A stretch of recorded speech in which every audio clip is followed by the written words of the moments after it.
Olá, sejam bem-vindos ao DidoCast, o nosso programa de entrevista no portal dido.com.br.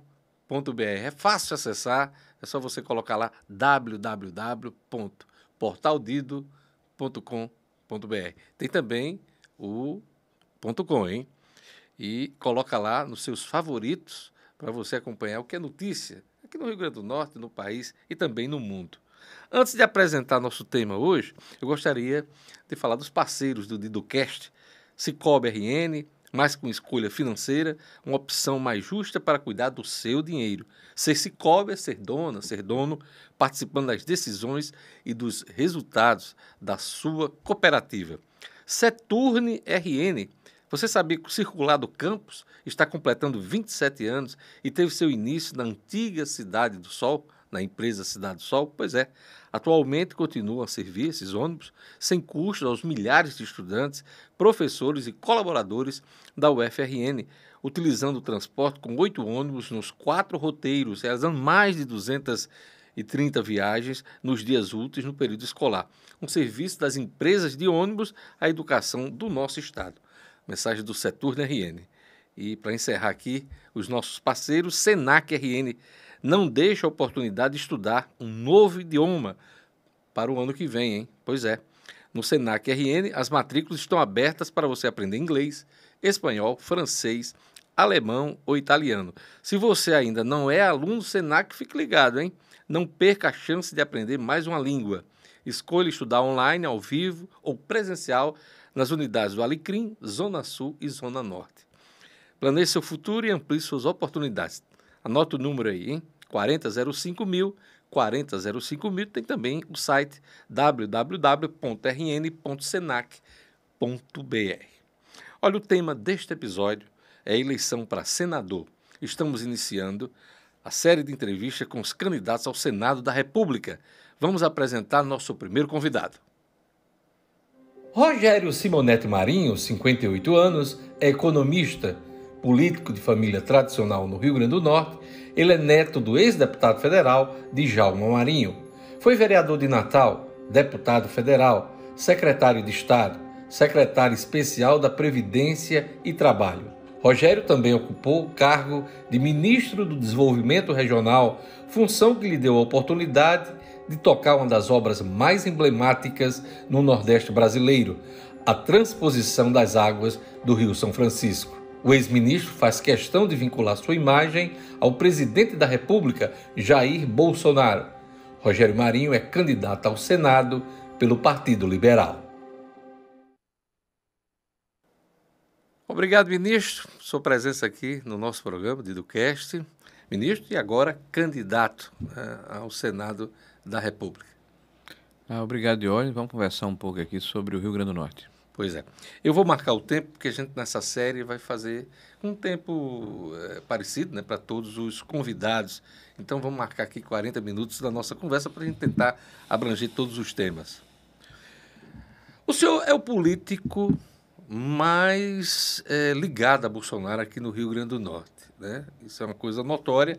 Dá para fazer campanha eleitoral com tanta zoada por conta da urna eletrônica? Bom, Jorge, primeiro, a minha ligação com o Bolsonaro, ela tem quase 14 anos, né? Ele como deputado federal, eu como deputado federal também, tive a oportunidade de conhecê-lo, de participar de comissões em que nós estivemos juntos, né? E depois fui convidado já como presidente da República para participar do seu governo como secretário de Previdência e posteriormente como ministro do Desenvolvimento. Então eu tenho um sentimento muito forte de lealdade e de gratidão ao presidente da República.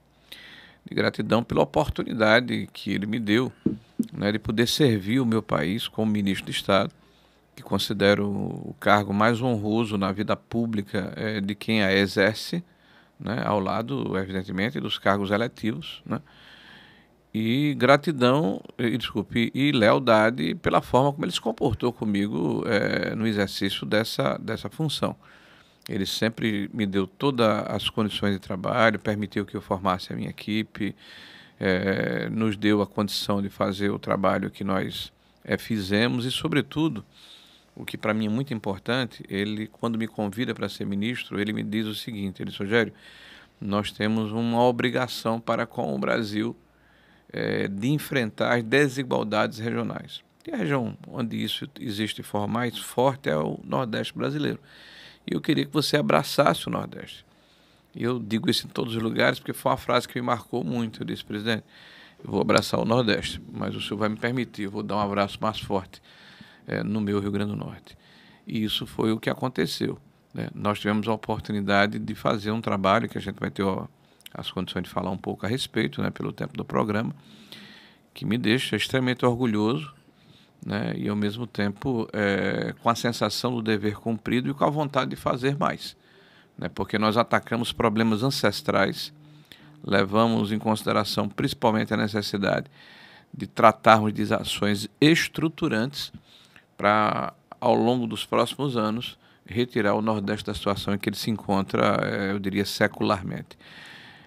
A questão da urna eletrônica, me parece que a reação que o judiciário vem incitando, vem levantando, é desproporcional à forma como o presidente e outros atores políticos se posicionaram em relação ao tema.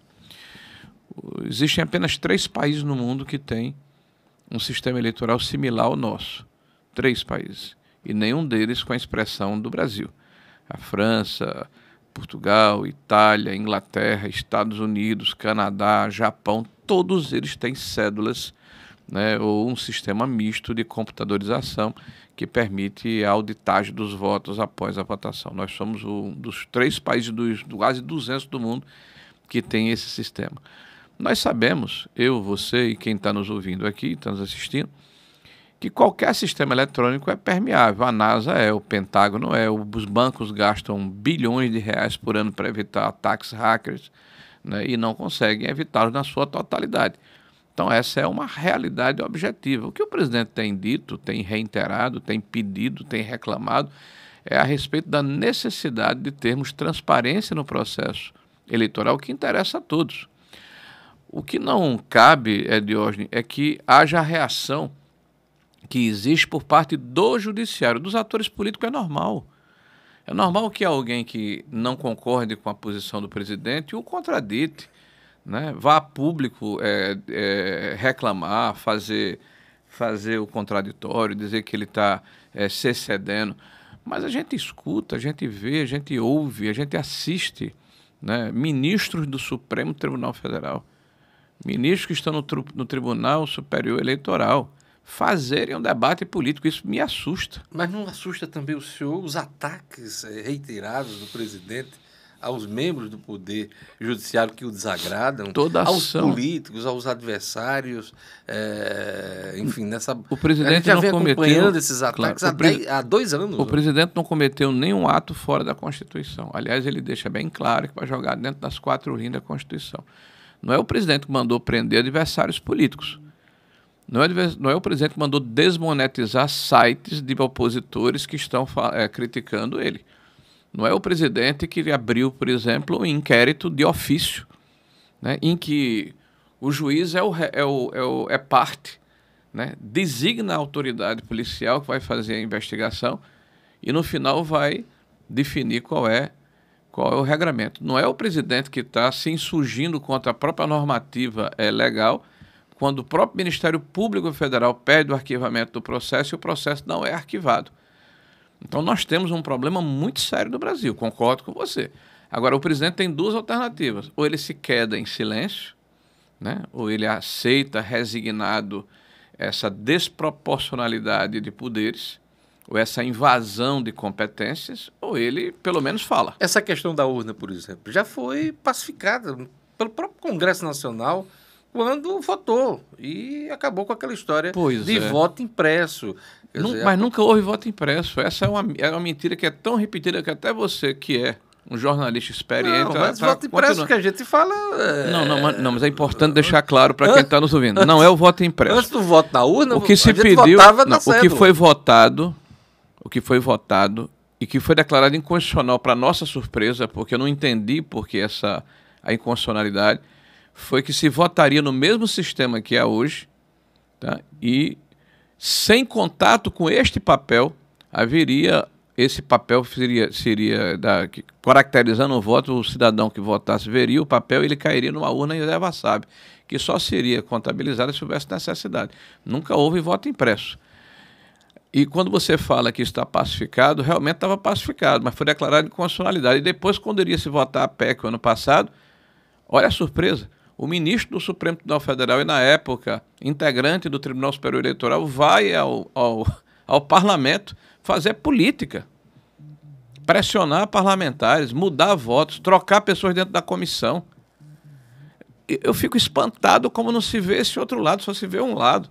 O presidente convocou atos para o 7 de setembro, mais um, né? O ano passado já teve esse roteiro.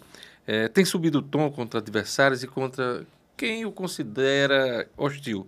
Corremos o risco de uma ruptura constitucional, política? Não acredito. O presidente está convocando democraticamente a população, seus apoiadores, para que eles publicamente digam de que lado estão, do lado da democracia, do lado do equilíbrio dos poderes, da separação dos poderes, da definição do respeito à Constituição Federal.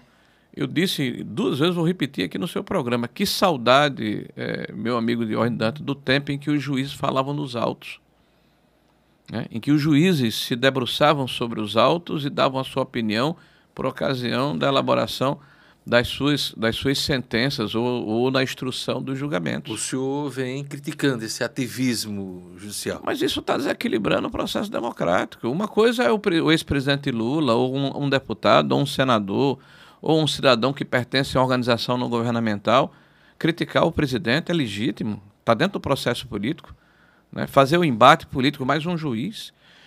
Ministro do Supremo Tribunal Federal percorrer o Brasil e o mundo falando mal do presidente da República. O Fachin, quando o presidente do Tribunal Superior Eleitoral, convoca os embaixadores para pedir que eles façam uma ação em relação à questão da eleição presidencial, como se ele fosse chefe de Estado. E quando o presidente faz o mesmo, todo mundo se insurge e faz de conta que não aconteceu nada quando o Fachin faz o mesmo gesto. Então nós estamos dentro de um momento em que há uma indignação seletiva. E, infelizmente, é importante que as pessoas tenham isenção, que saiam dentro do processo dessa polarização e enxergue que deve haver um quadro de racionalidade. O presidente da República representa um segmento expressivo e importante da sociedade, tá? E ele precisa ser respeitado como tal. Como é que o senhor explica a rejeição de Bolsonaro hoje e, mais me atendo à sua candidatura, como é que essa rejeição lhe prejudica no momento agora que o senhor vai cair em campo atrás de votos e apoios? Olha, eu aprendi eu estou com 58 anos de idade, eu estou velho demais para falar ou fazer o que eu não acredito. Eu acho que eu conquistei isso na minha vida, né, de poder ser inteiro nas minhas decisões, nos meus gestos, nas minhas posições. Né? Graças a Deus eu adquiri, eu conquistei, eu consolidei esse conceito como cidadão. Isso me deixa extremamente confortável. Tá? Então, primeiro, é evidente que eu não me apresentarei à população do meu estado da forma que eu não sou. O Rio Grande do Norte sofre muito porque existem excepcionais candidatos, péssimos gestores. O Rio Grande do Norte sofre muito porque existem excepcionais candidatos, péssimos legisladores. Pessoas que se apresentam no curso da campanha eleitoral como um produto do marketing político, um sabonete, bem embalado, que em função das pesquisas que são feitas, qualitativas e quantitativas, são graduados para falarem o que a população quer ouvir, e não o que eles pensam. O senhor vai abrir mão do marketing? E não da maneira como eles se comportam. Uma coisa é o marketing potencializar as suas qualidades, outra coisa é mudar a forma como o candidato se apresenta à população. É essa crítica que eu estou fazendo. E está aí o passado recente, né? E eu convido a população para se debruçar sobre esse passado recente para ver de que forma nós fomos penalizados. O Rio Grande do Norte hoje é um estado que ficou para trás. Eu vou dar um pequeno exemplo do que eu estou falando agora. Eu estava há 8 dias atrás em Campo Grande. De Campo Grande eu desci para Patu, visitando políticos, visitando a população, fazendo a minha pré-campanha. De lá eu fui a Caicó, para a feirinha. Você, quando sai ali do meados do Médio Oeste, ali do meado da Tromba e vai em direção a Caicó, você entra na Paraíba, na região do Brejo. Eu estava distraído lendo alguns documentos e vinha naquela buraqueira que é tradicional do nosso estado, né? Porque as estradas viraram tábuas de pirulito graças ao descaso que o governo trata as estradas do Rio Grande do Norte. De repente muda o piso. Você sente como se estivesse num tapete. O que é que aconteceu? Cheguei na Paraíba. Eu me debruço de novo sobre os documentos. De repente volta a tábua de pirulito. O que é que aconteceu? Voltamos ao Rio Grande do Norte, na altura do Seridó. Então, é claro que há uma falta de cuidado com o Estado. E não é porque nós somos um Estado do Nordeste, porque a Paraíba, no Ceará, em Alagoas e nos outros estados que têm a mesma condição, proporcionalidade de PIB, de investimento, de condição geográfica, a coisa está muito diferente. O Rio Grande do Norte ficou para trás. Esse é um fato. A segunda coisa que é importante colocar é que o presidente Bolsonaro é o personagem da política mais atacado da nossa história. Não há paralelo. E ele está pagando um preço pela opção que fez. Está claro, porque quando ele ingressou no Palácio do Planalto, ele cumpriu a sua promessa de campanha, de abrir mão de fazer o financiamento que sempre foi feito de forma tradicional na publicidade dos grandes meios de comunicação. Isso caiu assustadoramente no primeiro ano e nos anos subsequentes. Então a culpa é da imprensa, a rejeição... Olha, eu vou lhe dar um exemplo. É porque não dá para abrir aqui o negócio. Você pega, por exemplo, eu não vou dar o nome do veículo para a gente não personalizar, mas eu convido quem está nos assistindo agora a testar o que eu vou falar agora. A imprensa não consegue dar uma boa notícia a respeito do Brasil. Melhorou o emprego, mas há uma precariedade. O PIB está aumentando, os bancos de investimento estão dizendo que o PIB está muito maior, mas há um risco fiscal no próximo ano. A balança comercial aumentou consideravelmente, mas há uma fragilidade tal. Ninguém consegue dar uma boa notícia sobre o Brasil. A Globo, quando você liga a Globo, aí eu vou personalizar agora, tá? Todo dia é um panfleto contra o presidente. É um libelo, é um editorial. Nada que ele faz está certo, nada que ele faz está correto. Então alguém que aguenta 3 anos desse bombardeio é forte demais. E a população vai ter oportunidade, por ocasião das eleições, de observar o que aconteceu no Brasil de diferente. Nós somos um país que vai chegar a crescer esse ano quase 3% do produto interno bruto, desafiando todas as previsões pessimistas dos organismos internacionais e dos locais. Na contramão do que está acontecendo no mundo. No mundo. Tá? Esse ano o Brasil vai gerar quase 2 milhões de empregos formais. Aliás, que coisa engraçada, né? Quando se fala de reforma trabalhista, você pegar 2017, novembro, que é o marco, e jogar 5 anos para trás, e pegar novembro de 2017, jogar 5 anos para frente, para trás menos 1 milhão de empregos. Para frente mais 5 milhões de empregos. E não tinha guerra, não tinha pandemia, não tinha crise. Né? Então esse governo é um governo competente. Nós temos hoje um governo que já entregou 370 mil títulos de propriedades rurais. Por isso que você não vê invasão nos campos. Por isso que o MST está desarticulado e desmoralizado. 20 anos de governos anteriores, 200 mil títulos. Essa é a comparação. Em 3 anos, o dobro. Né? Nós aumentamos o investimento no tratamento de esgoto do país em 1000%. Nós passamos de 5 bilhões de reais ano, numa média histórica, para 50 bilhões de reais. Esse primeiro aporte em 2021 vai permitir que 9 milhões de brasileiros tenham esgoto tratado com recurso contratado. Dos 100 milhões do déficit que nós temos, e estabelecemos dentro do marco um marco temporal para 2033. Nós temos, Diógenes, quase 30 mil quilômetros de ferrovia no Brasil. Desde 1840 e caquerada, quando começa a primeira ferrovia. São 170 anos.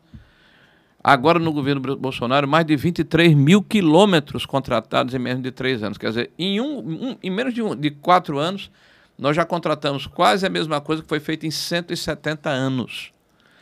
Então, se eu for desfiar o rosário aqui, a gente não vai falar. Vai ter tempo. Esse governo é um governo realizador, é um governo operoso. Por último, prejuízo das estatais brasileiras, quase 60 bilhões por ano. Agora, 180 bilhões de lucro. Então, nós somos um governo que temos muito a apresentar.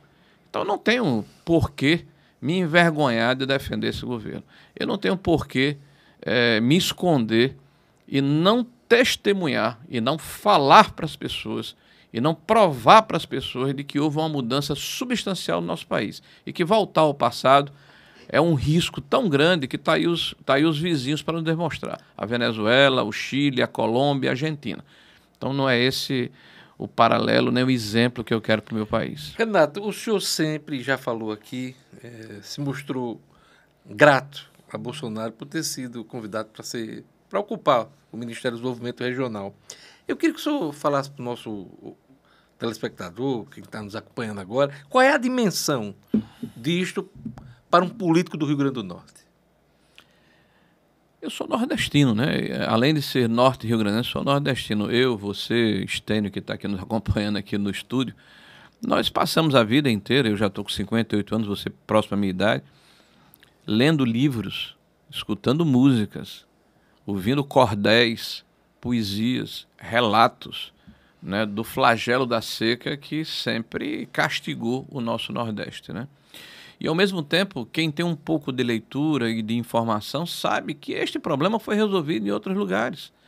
Veja os Estados Unidos da América, né? A transposição do Rio Colorado começa no princípio do século passado. Então, as áreas do Novo México, Arizona, Colorado, Califórnia, são as áreas mais pujantes do ponto de vista econômico em função das reservas hídricas e da segurança que essas transposições geraram, além da gestão eficiente das águas. Veja o que acontece em Israel, no norte da África, na Espanha árida, né, que hoje é um grande produtor de alimentos, né, nas antigas repúblicas soviéticas ali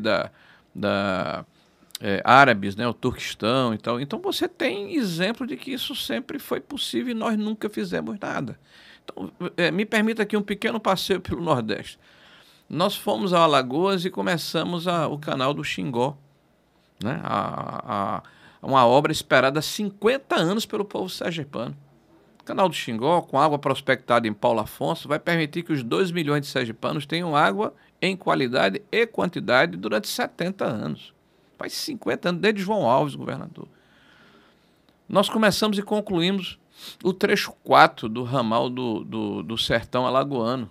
Só aí 113 mil alagoanos passaram a ter água tratada com as adutoras em diversas cidades no perímetro desse canal. Lá em Pernambuco, né, nós começamos e concluímos o canal do Agreste Pernambucano, uma obra de quase 2 bilhões de reais, que está permitindo que 2 milhões e 100 mil pernambucanos tenham água tratada nas suas torneiras a partir daquela região de Sertânia, de Arco Verde, né?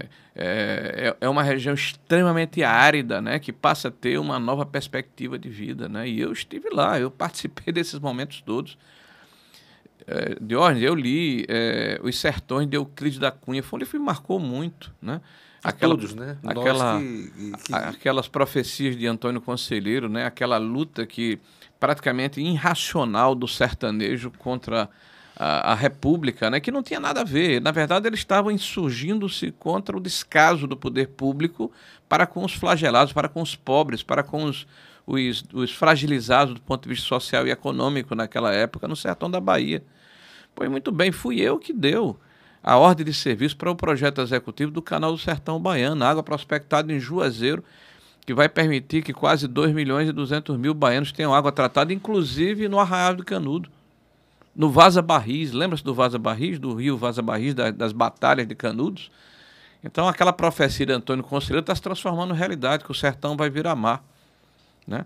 Eu fui a Paraíba, né, nas vertentes litorâneas, um projeto fantástico, né, que integra as macrobacias da Paraíba. Estive lá quando as águas voltaram do Ceará, de Jati, de Penaforte, e ingressaram naquela região de Caiçara, de Engenheiro Ávidos, em Cajazeira, em São José de Piranhas.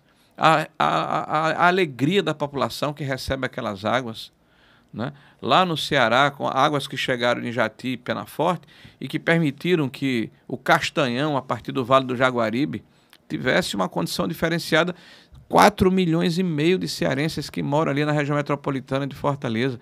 Então, essa é a dimensão do que eu vivi. Do jeito que o senhor fala, parece que toda a transposição foi feita somente no governo Bolsonaro. Pois e sabe que essa obra vem sendo tocada já há vários governos. Pois vamos falar a respeito. Vamos falar a respeito. Todas essas ações que eu falei, eu participei.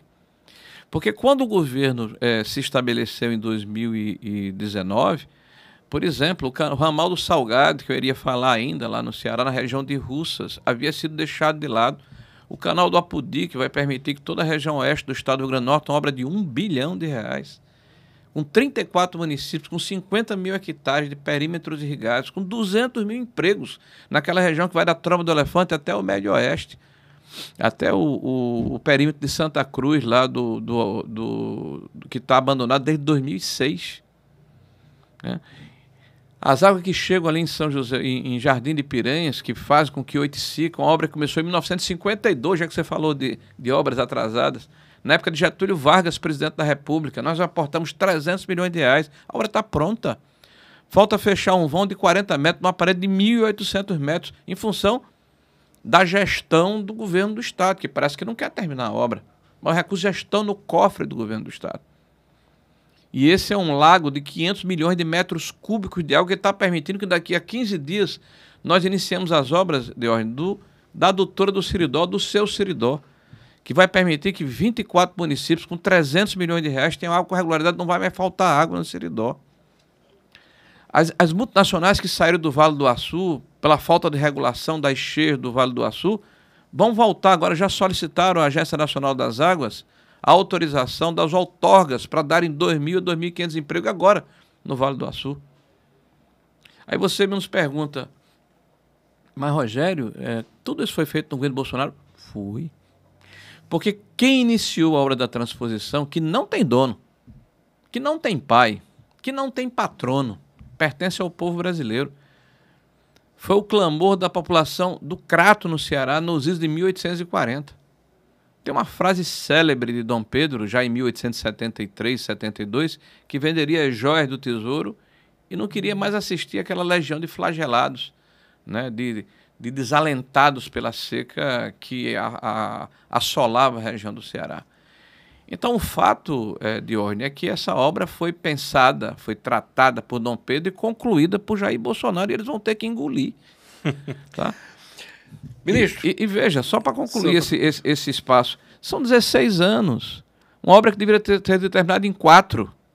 O orçamento foi 4 vezes maior. Quando eu cheguei ao Ministério, nós tínhamos canais deteriorados, reservatórios absolutamente abandonados. O senhor fala em conclusão de obra, a obra já foi concluída? Os 2 canais já foram concluídos. Os dois eixos vai depender ainda os 2 eixos principais estão concluídos. Nós começamos obras novas, que eu acabei de dizer a você, várias obras novas foram feitas. São canais acessórios. Nós temos hoje 3.000 quilômetros de canais em construção no Nordeste. E isso é que vai permitir que o Nordeste saia da situação em que ele se encontra. Porque se você não tiver segurança hídrica, você não tem a indústria, você não tem o comércio, você não tem a logística, você não tem a agricultura, você não tem o emprego, você não diminui a pressão sobre o sistema de saúde pública, você não reduz a mortalidade infantil. A água é sinônimo de desenvolvimento sustentável a longo prazo. Ministro, o Congresso Nacional tem hoje um instrumento importante na partilha de poder com o Executivo Federal. As emendas de relator, que muitos já chamam, e chamam desde o início, de orçamento secreto. Quando o assunto surgiu, um dos ministérios mais beneficiados foi o desenvolvimento regional na sua gestão. Como é que o senhor encarou os questionamentos e como é que o senhor explica a importância das emendas de relator para o funcionamento dessa relação Congresso e o Executivo? Nós vivemos no Estado de Direito de hoje. É a lei. Não foi eu que propus a lei, nem tampouco o Executivo. Ele foi votado no Parlamento brasileiro. Né? Depois foi convalidado por decisões judiciais de TCU, foi escrutinado pelo Supremo Tribunal Federal, por AGU. Né? Então, nos cabe, como agentes públicos, cumprir a lei. Esse apelido que foi dado de orçamento secreto, ele não encontra amparo na realidade, porque a própria normatização da sua aplicação a partir de 2021 define claramente a autoria de quem faz a indicação. O problema que existe aí é que há uma captura expressiva dos recursos discricionários do governo federal numa pulverização de ações, né, por parte do parlamento brasileiro. Eu, particularmente, acho que isso precisa ser revisto, precisa ser graduado, precisa ser redefinido, porque hoje o governo federal, o governo central, ele utiliza o recurso que lhe é disponibilizado, a parte que lhe cabe no orçamento, para dar continuidade às obras que já foram iniciadas em governos anteriores. Aliás, isso mostra, inclusive, a responsabilidade do governo federal. O presidente o tempo todo nos orientou, antes de começar uma obra nova, termine a anterior. E nós reiniciamos obras de 20 anos, de 30, até de 70, que é o caso do barragem do Oiticica, né? Só aqui no estado, mais de 15 mil unidades habitacionais paralisadas foram retomadas. Você imagine você que foi contemplado com uma casa há 15 anos olhando um cadáver insepulto que não é concretizado. Então, nós retomamos 135 mil unidades habitacionais em todo o Brasil. E entregamos, desculpe, aqui no Rio Grande do Norte, mais de 15 mil. E reiniciamos aqui em torno de 5 mil unidades habitacionais. Então, a questão do orçamento é uma questão que diz respeito à lei que foi aprovada dentro do Parlamento brasileiro. Eu acredito que o próximo governo, o próximo governante, deverá, sentado junto com o Parlamento brasileiro, redefinir a forma de utilização dos recursos. Uma parte razoável realmente deverá ser utilizada pelos parlamentares, mas o governo precisa recuperar a sua capacidade discricionária de fazer investimentos, até porque ele tem essa visão holística da centralização, né, Dá para ter mais transparência? E da complementariedade dessas ações. Eu acho que a transparência ela tá muito clara, porque a gente sabe quem pediu e para onde vai. Sabe onde é que está a situação que é questionada ainda, porque de secreto não tem mais nada, é porque um parlamentar tem 10, outro tem 5. Isso é uma discricionalidade do parlamento, que sempre existiu. E isso acaba criando muita confusão entre mas os próprios parlamentares, interna, né? Porque aí as maiorias se estabelecem em função dessa situação, né? Em qualquer parlamento do mundo. Quem é maioria tem a condição de influir numa maior quantidade de recursos para um determinado local ou um determinado projeto. Sempre foi assim, em qualquer democracia. Candidato, o senhor tem amplo apoio de prefeitos do estado, entre os quais o da capital, Álvaro Dias, e de Mossoró, Alisson Bezerra. Efetivamente, como ministro de Estado que foi, qual foi o alcance de suas ações nas cidades potiguaras? Além, claro, do que o senhor já relatou em termos hídricos.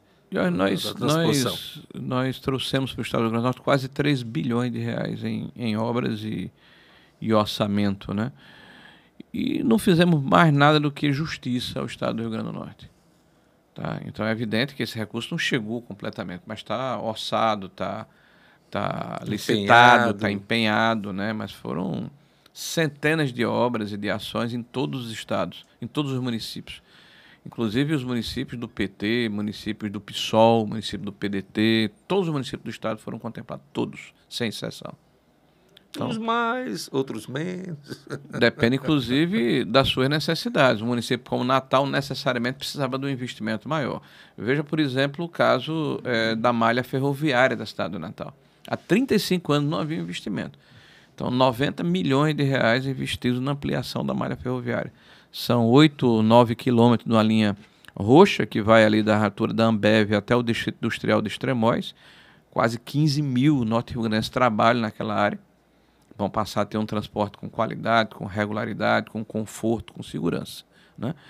E a expansão da linha branca, que vai ali da altura de Parnamirim até Nísia Floresta, com 5 novas estações. 5 com 3, levando em consideração o Bonfim e São José do Mipibu. Então são 8 novas estações, são quase 30 quilômetros de linha férrea e o material rodante.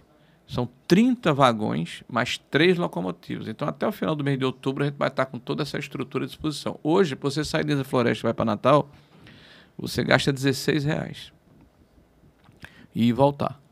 Agora, você com esse sistema, você vai gastar R$4. É 4 vezes menos e com uma condição infinitamente melhor. Eu queria perguntar ao senhor agora sobre a reforma trabalhista. Por quê? Porque o senhor foi relator e foi um tema espinhoso, um trabalho que inclusive causou alguns prejuízos eleitorais. E eu pergunto, o senhor faria tudo de novo? E como é que o senhor vê as promessas de alguns adversários do atual presidente de rever a reforma trabalhista? Olha, é uma série de retrocessos colocados na mesa, né, pelo candidato do PT, né? Ele tem dito que vai rever a previdenciária, a trabalhista, as privatizações, as normatizações que foram feitas no sentido de melhorar os nossos marcos regulatórios e torná-los mais modernos, como o marco do gás, do saneamento, o marco da cabotagem. Enfim, o que ele está propondo é que nós sejamos, de fato, uma Venezuela ou uma Argentina, né? Países em que a população empobreceu, a população foi espeziada, a propriedade foi expropriada, as pessoas foram perseguidas. Então a gente vê um lado que defende, por exemplo, que haja o controle da imprensa, da mídia, né, prévio. Né? Porque uma coisa é você dizer, olha, se eu estou me sentindo resignado ou chateado pelo que Diógenes falou de mim, eu vou recorrer em juízo, se ele não me der o direito de resposta. Outra coisa é dizer, Diógenes, você não tem o direito de falar, porque o que você falar previamente vai ter um departamento do governo que vai fazer o filtro do que você eventualmente poderá levar ao público. E a população acha isso normal. Boa parte da imprensa está aplaudindo e achando graça. Me parece a síndrome de Estocolmo, né? Em relação à reforma trabalhista, me cabe algumas indagações. São muito mais perguntas do que respostas. Porque na época foi dito que se tiraria direito do trabalhador. Então a primeira pergunta, qual direito foi retirado? Eu pergunto a quem está nos ouvindo aqui, o 13º continua? As horas extraordinárias continuam? Né? O fundo de garantia, a aposentadoria, a previdência, né? Se falou muito em precarização do emprego. Pois é, olha que coisa linda essa palavra. O descanso semanal remunerado. Né? Então, todos os direitos são preservados dentro de um artigo da Constituição, que é o artigo 7º. Eu recomendo que as pessoas leiam. E a lei foi ordinária, ela não poderia ter agredido os direitos porque são constitucionais, estão constitucionalizados, são 34 direitos. Depois se diz, gerou desemprego. Eu acabei de dizer, vou repetir aqui. Se você pegar 2017, novembro de 2017, botar 3 anos, vou botar 5 não, são menos quase 3,5 milhões de empregos, porque 2015, 2016, que não tinha guerra, não tinha pandemia, nem tinha lei nova, foram quase 3 milhões de empregos jogados no mato. Quem está dizendo lá é o CAGED. Foram destruídos os empregos no Brasil por má administração, por descalabro, por desvio de recurso público, por aparelhamento da máquina estatal, por corporativismo, por colocar o país à disposição e a serviço de um partido político. Um passado negro, sombrio, que eu espero que o Brasil não volte a ter. Tá? 2017 para cá, quase 5 milhões de postos de trabalho. Você vai perguntar, mas foi a reforma? Eu não acredito que tenha sido só a reforma. É evidente que quem dá emprego, quem gera emprego, quem cria emprego, não é o Estado, por favor. Não é o governo federal, não é o governo municipal, não é o governo estadual. Ele não pode atrapalhar. Quem cria emprego nesse país, Diógenes, é o pequeno empreendedor, é o médio, é o grande, mas tudo é pequeno. É o cara que acorda às 3 horas da manhã, Diógenes, e vai lá no Ceasa, escolhe a fruta. Esse cara tem coragem, esse cara eu respeito ele. E bota num carrinho e sai mercadejando sua mercadoria nas ruas da cidade. Depois ele contrata um ajudante. Ou o cidadão que faz o churrasquinho na entrada do clube. Ou vende o cachorro quente. Ou abre um mercadinho. Esse é o que dá emprego no Brasil. Não é a prefeitura, não. Então, nós fizemos uma modernização de uma lei de 70 anos, Diógenes. Por exemplo, quando houve a pandemia, se a modernização não tivesse acontecido, a gente não teria condição de ter feito o que foi feito, ou seja, o home office, o trabalho em casa. Foi a inovação trazida pela legislação trabalhista. A divisão das férias em 3 períodos foi uma modernização trazida pela legislação trabalhista. A questão de acabar o preconceito contra a mulher e aumentar as multas foi a legislação trabalhista. A paridade do terceirizado com o trabalhador comum, a obrigação de que a empresa tem que colocar o terceirizado nas mesmas condições do trabalhador contratado, no mesmo refeitório, no mesmo fardamento, com o mesmo transporte, foi a reforma trabalhista. Então o que nós fizemos, e que gerou tanta celeuma e por que tanta raiva, é que a gente retirou a boquinha. A gente acabou a mamata. Porque os sindicatos brasileiros, que eram 17 mil, recorde mundial, viviam em função de um dia de trabalho do trabalhador brasileiro sem fazer nada. Eram mais de 4 bilhões de reais por ano. E a gente não tirou essa possibilidade, a gente tornou opcional. Em vez de ser obrigatório, se você é trabalhador e quer contribuir, contribua. Se você não quer, não contribui. De 4 bilhões caiu para 100 milhões de hoje. Esse é o motivo da raiva. Outro tema espinhoso é a reforma da Previdência. O senhor foi secretário especial, tratou do tema no atual governo. O senhor teme retrocesso? A proposta foi eficaz? Eu não preciso nem falar sobre isso, porque a governadora aqui fez a reforma previdenciária, os prefeitos fizeram, todos fizeram a reforma previdenciária, porque era necessário. A população está vivendo mais. Estamos fazendo menos filhos. O Estado estava colapsando. Daqui a pouco não teria condição de pagar as suas despesas. E o que é que nós fizemos? Acabamos com as distorções, retiramos as situações que eram agudamente favorecidas de determinadas categorias. E respeitamos o direito adquirido de todos. Não cobramos, por exemplo, nada extraordinário do quem já estava aposentado, ao contrário do que fez o governo do Estado aqui, que cobrou dos inativos.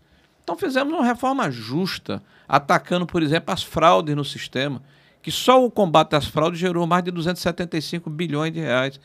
Então, o que nós fizemos nos credencia para termos a capacidade e a condição de fazer o debate com qualidade dentro do Senado da República. Aliás, Dione, me permita, é o único lugar em que o Rio Grande do Norte tem o mesmo tamanho de São Paulo. Tem o mesmo tamanho que Minas Gerais. São 3 senadores em cada um dessas unidades federativas. Sabe o que é que nos distingue? A qualidade da nossa representação. O Rio Grande do Norte já teve grandes senadores. Garibaldi Alves foi presidente do Congresso, ministro da Previdência. Fernando Bezerra, ministro da Integração Nacional, foi também líder do governo. Geraldo Mello, vice-presidente do Congresso, você participou da época lá em Brasília, né? Zé Agripino, líder da oposição a vida inteira. Essas pessoas fizeram diferença e ajudaram o nosso Estado.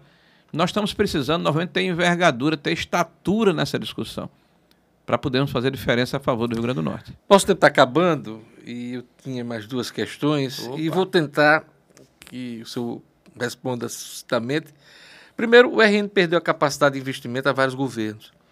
Caso seja eleito senador, como é que o senhor pode ajudar nessa discussão? Essa é uma questão. A outra, qual a diferença de Rogério Marinho para os demais nomes que disputam a vaga de senador do Rio Grande do Norte?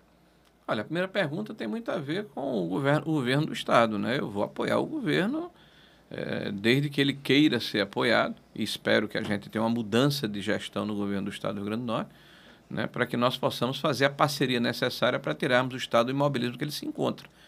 Eu acho que é muito pouco se apresentar como o grande feito desse governo pagar folha de salários atrasados. Mas vem sendo assim nesses últimos governos. O Estado precisa de muito mais, foi o que eu falei no início. As pessoas se vendem como excepcionais candidatos, são péssimos administradores, e quem perde com isso é a população do nosso Estado. A segunda pergunta, o que é que nos diferencia? Primeiro, a nossa experiência, a nossa capacidade de negociação, de interlocução e a nossa posição clara. Nós, por exemplo, defendemos a família brasileira e os seus valores. Nós somos contra o aborto, né? Nós somos a favor da liberdade de opinião, de expressão, de liberdade religiosa, porque são valores e conceitos que vão ser levados em consideração por ocasião dos nossos mandatos. E nós vamos ter que nos posicionar. Tá? Eu defendo intransigentemente, né, a liberdade dos brasileiros. Depois eu defendo, e sem subterfúgio, eu não fico passando a mão na cabeça de ninguém, nem me escondendo. Eu falo o que penso. A outra questão que eu acho que é essencial, eu sei o que é desenvolvimento do Estado. Eu conheço o Estado do Rio Grande do Norte. Eu tenho a capacidade de fazer o relacionamento necessário para atrair investidores, parceiros, para conversar com os atores necessários, com a classe política, com os empresários, com a sociedade civil organizada, para transformar a realidade do nosso Estado a partir, inclusive, da transformação da realidade do Brasil, com a modernização de legislações que vão permitir que o Brasil tenha condições de capacidade de competir nesse mundo novo, né, que está sendo ocasionado pela guerra e pela pandemia. Eu queria agradecer a presença do ministro, agora candidato ao Senado pelo Partido Liberal aqui no Rio Grande do Norte, Rogério Marinho. Obrigado por sua presença. Cumprimos aqui o tempo. A gente estabeleceu um tempo de 40 minutos para conversar com todos os candidatos ao Senado e ele foi disciplinado, como sempre, né, nas entrevistas, nessa questão e no debate aqui que a gente promoveu. Que isso também sirva aí para a gente conhecer um pouco mais do candidato. Obrigado, ministro. Obrigado, Dione. Obrigado a todos. É isso aí. Nosso programa vai ficando por aqui. Próxima semana vamos trazer outro candidato. Esse programa vai estar no YouTube, vai estar no portal dido.com e também .com.br. Você também pode acompanhar nas plataformas de podcast Apple, Deezer e também Spotify. Até a próxima semana com mais um DidoCast.